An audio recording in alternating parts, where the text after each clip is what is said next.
Baik, terima kasih Bapak. Selamat siang. Siang. Kami dari Universitas Tadulako, tepatnya di PPG Prajabatan, akan melakukan sedikit pengulikan tentang SNPN 1 Palu. Nah, yang pertama yang ingin kami tanyakan itu tentang latar belakang atau kondisi ekonomi dari setiap peserta didik. Seberapa jauh pihak sekolah itu mengetahuinya, Pak? Iya, jadi untuk latar belakang ekonomi orang tua itu kan ketika mereka mendaftar, ketika PPDB itu kita sudah ada pendataan dari penghasilan orang tua, berapa dia per bulan, sudah ada data-data itu. Nah, kemudian itu nanti tentu ditindaklanjuti lagi, data-data itu lagi dimasukkan lagi ke data Dapodik. Seperti itu dia. Baik. Kira-kira dari siswanya rata-rata ekonominya di sini beragam atau kebanyakan misalnya menengah ke atas? Beragam, bervariasi juga. Jadi kebanyakan dia rata mungkin ya, bervariasi sih, heterogen sih, ada yang bawah, ada yang menengah, ada yang atas. Tapi yang paling banyak mungkin yang menengah ya, menengah. Karena kita kan di daerah perkotaan ya. Jadi kebanyakan orang tua itu mungkin orang tuanya mungkin pegawai, karyawan swasta. Mungkin kalau petani agak kurang ya. Jadi seperti itu. Nah Pak, dari heterogen yang siswa ini, kondisi ekonomi siswa ini, bagaimana upaya SNPN 1 itu mampu memberikan hak yang sama? Ya tentu kan kita tidak membedakan ya. Jadi kita tidak membedakan latar belakang orang tua. Mereka tetap diberikan layanan ya, semua fasilitas sekolah, layanan pembelajaran, layanan fasilitas yang diterima di sekolah, kita tidak membedakan itu. Jadi sama mereka. Jadi ketika mereka di kelas, kita tidak lagi melihat latar belakang orang tuanya, tetapi dia adalah sebagai siswa SMP Negeri 1 Palu yang harus mendapatkan layanan semaksimal mungkin. Artinya terbaik yang dilakukan oleh SMP Negeri 1 Palu. Nanti adil ya Pak? Ya harus adil, jadi tidak boleh kita membedakan siswa dari latar belakang orang tua, dari gender, dari suku bangsa. Kita tidak melihat itu. Yang penting dia sudah masuk di SMP 1 berarti dia memiliki hak yang sama untuk mendapatkan layanan pelayanan pembelajaran, pendidikan yang bermutu. Selanjutnya Pak, tentang kualitas pembelajaran, apakah dalam proses pembelajaran itu peserta didik di SNPN 1 itu sudah mencakup semua indikator manajemen kelasnya, dukungan afektifnya, pembelajaran yang interaktif juga, bagaimana cara? Iya, yang jelas kalau di dalam kelas itu tentu kegiatan belajar mengajar itu sudah mencakup yang manajemen kelas. Jadi kan tentu ini kan di guru ya. Jadi guru, bagaimana guru memanage kelasnya, bagaimana dia melaksanakan pembelajaran, tentu dengan menggunakan model-model pembelajaran yang inovatif, yang ini ya, untuk mendorong siswa supaya lebih berpartisipasi aktif di dalam kegiatan. Jadi kemudian diharapkan juga siswa kan harus aktif lah, siswa belajar aktif, dia interaktif, dia aktif melakukan diskusi, bertanya kepada guru serta temannya, supaya ini untuk mendorong siswa di dalam meningkatkan kemampuannya. Jadi di samping kemampuan pengetahuannya, kognitifnya, kemudian afektifnya juga, sikapnya, bagaimana dia punya keberanian untuk berbicara di depan orang lain, dia punya kepedulian, dia peduli terhadap sesama, mampu bekerja sama. Saya kira seperti itu. Jadi tetap kita mengupayakan ke sana. Baik. Selanjutnya Pak, tentang perbaikan pembelajaran oleh guru. Nah, kira-kira dari Bapak melihat rekan-rekan di guru, pengembangan guru apa yang dapat meningkatkan kompetensi mereka? Jadi kan setiap guru itu kan tentu dia masing-masing guru ya melakukan refleksi terhadap pembelajarannya. Paling tidak ketika dia di akhir pembelajaran itu kan ada refleksi. Dalam kurikulum Merdeka itu ada pertanyaan yang diajukan guru. Bagaimana pelaksanaan pembelajaran pada saat itu, bagaimana keterserapan materi. Nah, itu kan guru melakukan refleksi. Nah, tentu ketika melakukan refleksi ada upaya untuk melakukan perbaikan. Itu dilakukan secara mandiri oleh guru. Nah, di samping itu dari manajemen sekolah juga tentu kita akan menjaga mutu juga, kualitasnya. Tentu kan ada seperti kegiatan-kegiatan di sekolah ada supervisi akademik yang dilakukan oleh sekolah, dari manajemen sekolah dan juga oleh dinas pendidikan. Nah dari situ kita berupaya untuk melakukan perbaikan. Nah tentu harapannya bahwa setiap guru menyadari akan kelemahan-kelemahannya mungkin dalam pembelajaran. Tentu ada upaya untuk meningkatkan pembelajaran, belajar dari mungkin hal-hal yang tadi mungkin ketika dalam pembelajaran apa hal-hal yang lemahnya, apa yang perlu ditingkatkan. Nah supaya tetap bahwa kualitas pembelajaran itu bisa tetap dijaga. Tentu juga dari rekan-rekan sejawat kadang-kadang juga kita menggunakan model lesson study. Lesson study itu kan kita ada rekan sejawat yang melihat guru mengajar di dalam, setelah itu melakukan refleksi hal-hal yang perlu diperbaiki, ya seperti itu. Teaching ya Pak? Ya, lesson study. Jadi lesson study itu adalah tahapannya kan ada plan dusi ya. Jadi perencanaannya secara bersama, kemudian dilaksanakan pembelajaran dan direfleksi. Ya, tetapi itu tidak setiap saat juga kita lakukan karena kondisinya sekarang kan guru kan hampir semua guru sekarang ini 24 jam. Rasanya sulit juga kita ada jam kosong misalnya untuk melihat teman mengajar. Nah, seperti itu. Baik. Nah selanjutnya Pak tentang kepemimpinan. Kira-kira Bapak, menurut Bapak apakah kepala sekolah, kepala satuan pendidikan SMP 1 ini sudah menyusun dan mengkomunikasikan visi, misi, program dan kebijakan yang mendukung guru dalam meningkatkan mutu pembelajaran? Iya jelas, itu visi misi kan kita susun secara bersama ya. Secara kolektif dari semua guru, kemudian dari tata usaha, dari orang tua, dari siswa, dari stakeholder ya, dari pengawas juga. Nah itu kita susun secara bersama-sama dan tentu ini harus dikomunikasikan melalui mungkin ada sosialisasi tentang visi misi, kemudian ada program-program sekolah dan kemudian tentu di dalam pelaksanaannya itu melibatkan seluruh warga sekolah. Nah sekolah ini kan sudah ada struktur organisasinya, sudah ada pembagian job-job deskripsinya, sudah jelas dia.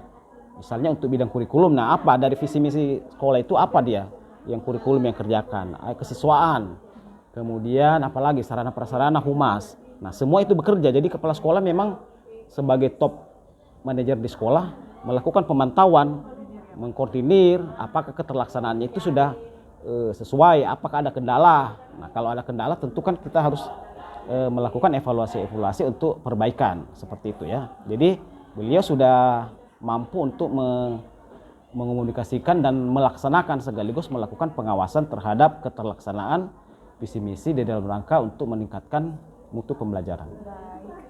Mengenai iklim keamanan sekarang Pak, bagaimana SMPN 1 itu menjaga keamanan sekolah agar peserta didiknya itu terasa aman dan nyaman?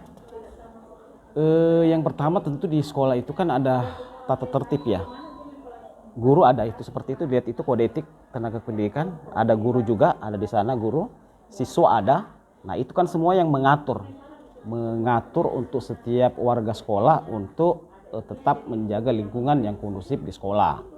Dan kemudian tentu kita setiap saat anak-anak kita ini juga kita di setiap pagi kan kalian bisa lihat ya, ada apel pagi, apa yang disampaikan itu kan memberikan nasihat-nasihat untuk tidak melakukan tindakan-tindakan yang seperti misalnya bullying. Nah itu kita kan mencegah kemudian narkoba seperti itu ya, mungkin seks bebas, tawuran. Nah itu selalu kita ingatkan dan tentu kita juga berkoordinasi dan berkomunikasi dengan orang tua. Di samping itu kita melibatkan juga instansi di luar. Contoh misalkan ya untuk perundungan tentu kita bekerja sama dengan dinas perlindungan anak. Nah kan ada memberikan sosialisasi kepada siswa, mereka datang ke sini di setiap pagi-pagi, kemudian narkoba, bahaya narkoba dan banyak hal termasuk kesehatan reproduksi remaja. Nah itu yang selalu kita untuk peningkatan mutu pembelajaran seperti itu ya. Baik. Selanjutnya tentang kebinekaan di SMPN 1. Bagaimana Bapak melihat dari keberagaman mereka, bagaimana mereka mampu menghargai satu sama lain? Iya, kalau di sini kan memang itu kita tanamkan sejak dini. Kalau di SMP 1 ada namanya bingkai harmoni. Jadi bingkai harmoni itu adalah upaya untuk walaupun kita berbeda ya, berbeda-beda di sini, ada banyak agama, ada berapa ya, 5 agama, ada suku bangsa yang berbeda. Nah, tetapi tentu kita dipersatukan di dalam bingkai harmoni tadi. Jadi kegiatan-kegiatan yang kita lakukan itu tentu melibatkan. Jadi misalkan contoh ya, kegiatan seperti maulid. Nah, maulid itu bukan yang terlibat hanya Islam, tetapi semua agama datang mereka. Seperti mungkin kalau kalian datang beberapa waktu yang lalu, itu mereka datang. Begitu pula kegiatan hari apa ya kemarin? Agama Hindu. Nah, kita yang Islam juga terlibat. Natal. Nah, itu kita memberikan, artinya untuk memberikan ini ya. Jadi kita tidak melihat perbedaan ke sana. Kemudian kami juga memberikan, memfasilitasi ya semua agama di sekolah ini untuk mereka melaksanakan ibadah. Kalian bisa lihat ya, seperti tadi mungkin di atas ini agama Kristen, ibadah, agama Hindu, agama Islam, nah Katolik juga. Nah, seperti itu. Jadi itu untuk di dalam rangka untuk agar mereka tidak kebinekaan tadi itu. Jangan karena ada perbedaan ada gesekan. Nah, alhamdulillah di memang sini tidak pernah ada gesekan mengenai itu masalah agama, suku. Ya, walaupun kita di sini mungkin mayoritas Islam, di sini juga suku bangsa banyak, guru juga seperti itu, tapi tidak ada gesekan-gesekan yang itu tadi. Artinya kita berupaya untuk tetap menjaga keharmonisan di dalam sekolah ini. Harmoni, bingkai harmoni namanya kita punya. Baik. Selanjutnya mengenai kesetaraan gendernya. Apakah di SMPN 1 itu melaksanakan kesetaraan gender yang sesuai atau misalnya membeda-bedakan antara laki-laki dan perempuan menjadi pemimpin bangsa? Tidak, jadi sini memang tetap memberikan kesempatan seluas-luasnya kepada setiap siswa ya. Contoh misalkan di dalam kelas ya, itu coba kalau kalian lihat itu di kelas mungkin lebih banyak perempuan mungkin yang jadi ketua kelas. Sekarang ketua OSISnya itu perempuan. Jadi kita tidak melihat perbedaan gender, kita melihat kemampuannya dia. Tentu untuk menjadi ini ya, untuk menjadi misalnya ketua OSIS tentu harus memiliki kemampuan. Nah, kemudian juga kita memberikan kesempatan yang sama. Kita memberikan kesempatan yang sama untuk mereka untuk mengembangkan dirinya sesuai dengan bakat dan minatnya. Ya, saya kira seperti itu ya. Jadi tidak melihat ke gender. Jadi kita tidak boleh lihat dia laki-laki sama. Ya. Baik. Selanjutnya Pak, tentang mungkin di SMP 1 ada yang memiliki bakat istimewa kita katakannya atau disability. Bagaimana peran guru yang ada di sini? Apabila ada Pak? Ya ada memang. Jadi di SMP 1 itu ada anak-anak, kalau dulu ada kelas cerdas istimewa. Itu IQ-nya di atas 130 dulu ya, tapi sekarang kan sudah tidak ada lagi programnya itu. Jadi sekarang yang ada ini adalah kelas siswa inklusi yang di bawah. Artinya dia yang mungkin yang IQ-nya di bawah ya. Nah, tetap dia mendapatkan layanan, kita memberikan layanan, tetapi tentu berbeda kan, dia kan tidak normal ya. Jadi tentu tidak bisa kita samakan. Misalnya di dalam pelaksanaan pembelajaran tidak bisa sama. Ya, karena dia kan berbeda. Mungkin kalau contoh ya, misalnya kita mengajar matematika. Nah, tentu tidak bisa kita misalnya soalnya harus yang ini kan. Nah, tentu ada perbedaan di dalam sesuai dengan ininya tadi dia, karena inklusi tidak mungkin sama dengan normal.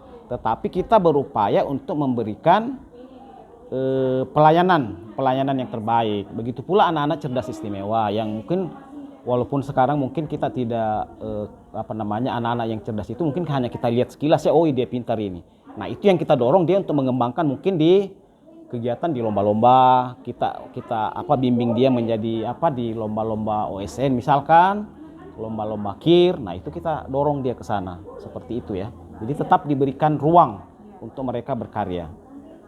Terakhir nih Pak, dan saya juga tertarik karena kemarin sudah di-spoilerkan sedikit, itu bagaimana dukungan orang tua dalam program di SMPN 1 Palu?